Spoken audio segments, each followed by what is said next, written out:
자, 이번 시간에는 일제시대에 있었던 3대 학생 중심 운동에 대해서 배워볼 겁니다.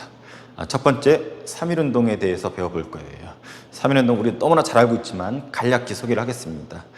이 당시 1910년대 무단 통치기였었죠. 그래서 우리 민족이 억압을 받았어요. 두 번째, 이때 국제 정세가 1차 세계대전 직후였는데 우리나라 같은 약한 나라들을 해방시켜주자는 이런 움직임도 있었어요. 또 때마침 일본 수도에서 우리 유학생들이 만세를 부르는 28 독립선언을 발표하게 됩니다. 결정적으로 우리 고종 황제가 죽음을 맞이하면서 장례식을 치러야 되잖아요. 사람들이 많이 모일 것을 대비를 해서 사람들이 만세 운동을 준비를 했고, 우리 민족 대표 33인이라는 사람들이 종교인들이에요. 독립선언서를 작성을 해서 당일날 만세를 부르게 되죠. 그래서 태화관이라는 곳에 모여서 우리 민족 대표 33인들이 독립선언서를 낭독을 하고 폭력이 발생할 걸 우려를 해서 총독부에 전화를 해서 스스로 체포를 당하게 되죠. 학생들은 탑골공원에서 사전 습득한 독립선언서를 읽고 만세를 부르기 시작하죠. 오등은 이에 조선의 독립을 선언하노라, 대한독립 만세! 만세! 외치면서 시위가 쫙 파급이 됩니다. 서울, 대도시, 중소도시, 농촌, 해외로까지 쫙 파급이 되죠. 근데 처음에는 비폭력이었지만 시위가 전개되면서 일본의 어떤 무자비한 진압과 또 그동안에 1910년대 불만들이 쌓이면서 농촌으로 파급이 되면서 폭력이 실제로 약간 쓰이긴 해요. 근데 일본이 너무 무자비하게 진압을 하게 됩니다. 대표적인 사례가 화성 제암리 학살 사건이라고 있어요. 경기도 화성에 제암리라는 마을이 있었는데 일본 놈들이 여기다가 마을 교회에다가 마을 사람들을 들이밀고 거기다 석유를 뿌려서 불을 지르고 뛰쳐나오는 사람들을 총으로 난사를 해서 학살하는 일이 벌어져요. 심지어 이 마을에서 집단 학살이 벌어지면서 외부 3km, 4km 그 인근에서 바라보면 그 마을에 불이, 연기가 타오르고 심지어 겁이 나서 아무도 갈 수 없었다고 하죠. 이 사건 직후에도 사람들이 가지를 못해요. 갔다가 죽으니까.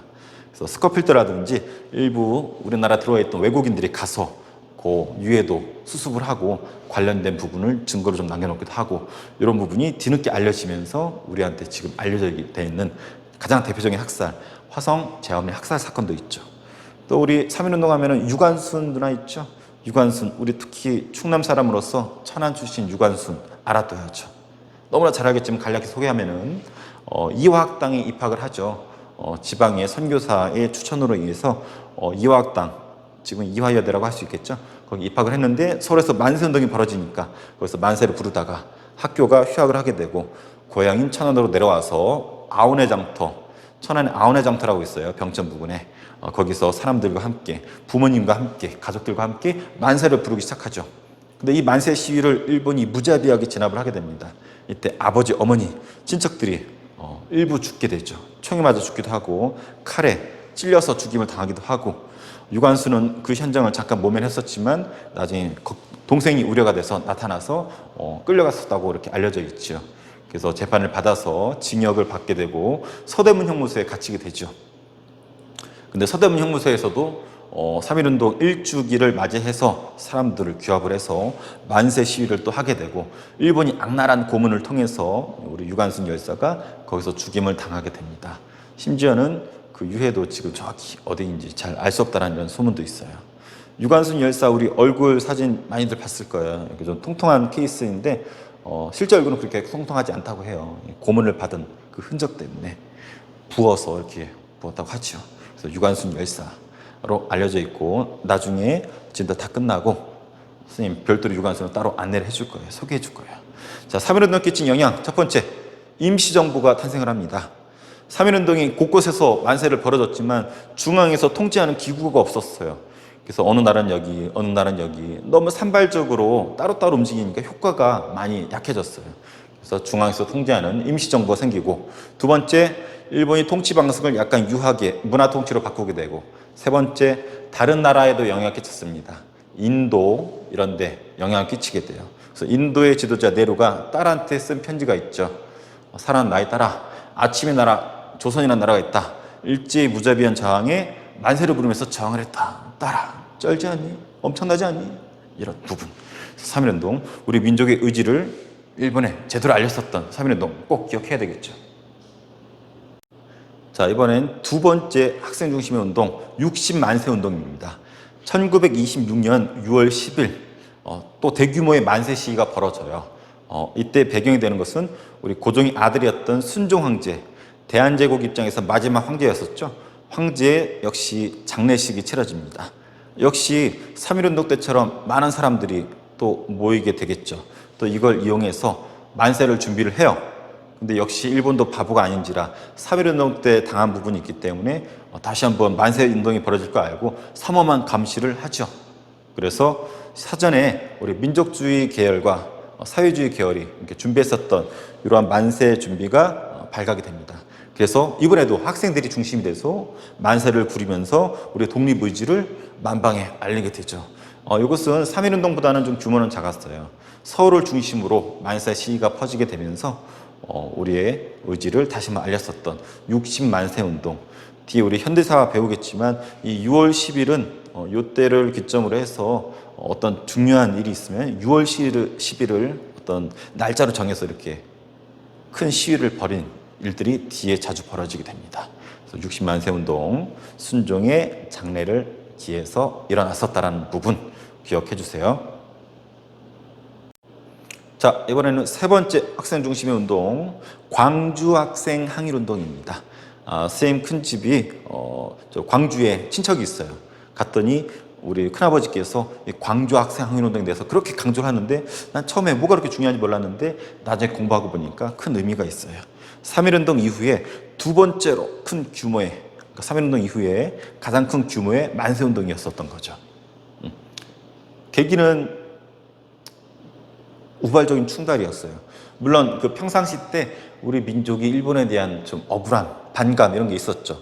또 차별교육도 있었어요. 일본 애들에 비해서 우리 애들은 교육도 제대로 시키지도 않고 우리 민족을 좀 억압하려고 그랬었고 우리 말, 글 이런 것도 나중에는 이제 금지도 시키고 그래서 일본에 대한 반감이 뭐 기저에 깔려 있긴 하지만 첫 시작은 우발적인 광주에서 나주역으로 가는 기차가 있었다고 합니다. 기차에서 이제 나주역에서 이제 플랫폼 나오는데 한국인 학생들과 일본인 학생들이 이렇게 어울려서 나왔었나 봐요. 이때 한국인 여학생들이 좀 있었나 봐요. 그래서 박기옥이라는 여학생이 있었는데 박기옥과 어떤 친구들이 이렇게 있었어요. 근데 일본인 후쿠다라는 애가 이 박기옥 여학생이 댕기머리를 땡기면서 희롱을 했던 거예요. 얼굴 좀 되는데 나랑 놀아볼까 하면서 희롱을 했었겠죠. 그래서 아니면 뭐 조선인이라고 이땐 조센징이라고 하면서 비하했었죠. 머리를 땡기면 조센징 하면서 이렇게 희롱을 했었나 봐요. 근데 하필이면 그 옆에 우리 박준채라고 하는 이 박기옥 희롱받는 박기옥 여학생의 사촌 동생이었던 박준채가 있었던 거예요. 봤더니 일본인 학생이 후쿠다가 자기 누이를 희롱한단 말이에요. 그래서 부릅니다. Come here. 그 준엄하게 끄집죠. 어이 일본 원숭이처럼 생겨가지고 왜 우리 누나를 괴롭히는가 하고 준엄하게 꾸짖죠. 그랬더니 후쿠다가 조센징이라는 말을 내뱉어요. 조센징은 우리 조선인을 비하하는 일본인들이 썼던 표현인데 우리 민족을 비하하고 아주 깔아뭉기는 그러한 표현이거든요. 그래서 자기 누이를 희롱하는 후쿠다에 대해서 박준채가 뭐라고 하니까 이 후쿠다가 조센징 이런 말을 내뱉은 거예요. 이 조센징이라는 말을 듣고 우리 박준채 참을 수가 없었죠. 그대로 그냥 한 방 날리게 됐죠. 그래서 집단적으로 패싸움이 벌어지게 됩니다. 이 한국인들과 그다음에 일본 학생들 사이에 집단 패싸움이 벌어지게 되는데 거기 이제 순사들이 조사를 했겠죠. 근데 이 순사가 이제 일본 순사였는데 우리 박준채를 비롯해 한국인들한테는 죄를 가하게 되게 뒤집어 씌우는데 일본 애들은 봐준단 말이야. 안 그래도 한일 감정이 안 좋았었는데 이렇게 차별 주사하는 부분에 있어서 화가 나서 광주 내 학교들끼리 다 동맹 휴학도 하기도 하고 이것이 전구로 파급이 되면서 독립만세까지 부르게 되는 시위로 발전을 하게 됩니다. 그래서 광주에서 시작했지만 3.1운동 이후에 전국으로 만세운동이 파급이 되면서 일제히 저항했었던 그 유명한 운동이 광주 학생 항일운동이에요. 되게 규모가 컸었던 거죠. 선생님이 이렇게 기사를 검색하다 보니까 작년에 박기옥 그 여자분이 그 전에 돌아가셨지만 작년에 독립유공자로 이렇게 지정이 됐었대요. 독립운동 있던 화력이 또 드러나면서 단순히 요건의 주인공이었기 때문은 아니고 그 이후에도 여러 활약을 했었다고 합니다. 감옥에 갔었기도 했었고 나와서도 여러 가지 만세 시위도 주도를 하게 되고 여러 가지 활동을 하게 되면서 그런 부분이 있었고 선생님 여동생이 이제 광주에서 지금 전남여고를 나왔는데 광주에 전남여고라고 있어요. 역사가 있는 학교인데 이때 광주 학생 항일운동 때 여학생들 상당수가 거기 출신이에요. 그래서 거기 선생님 여동생 선배일 거 아니에요. 그래서 그 선배 중에 살아계신 분이 선생님 여동생이 고등학생 때 이렇게 와가지고 이렇게 특강을 해줬다 그럽니다. 그 선생님 여동생은 광주 학생 항일운동에 대해서 선생님 역사 전공이니까 집에는 책을 통해서 알고 있었는데 그 역사 속의 주인공들이 자기 학교에 와가지고 고등학생 때 자기 얘기 막 해주는 거예요.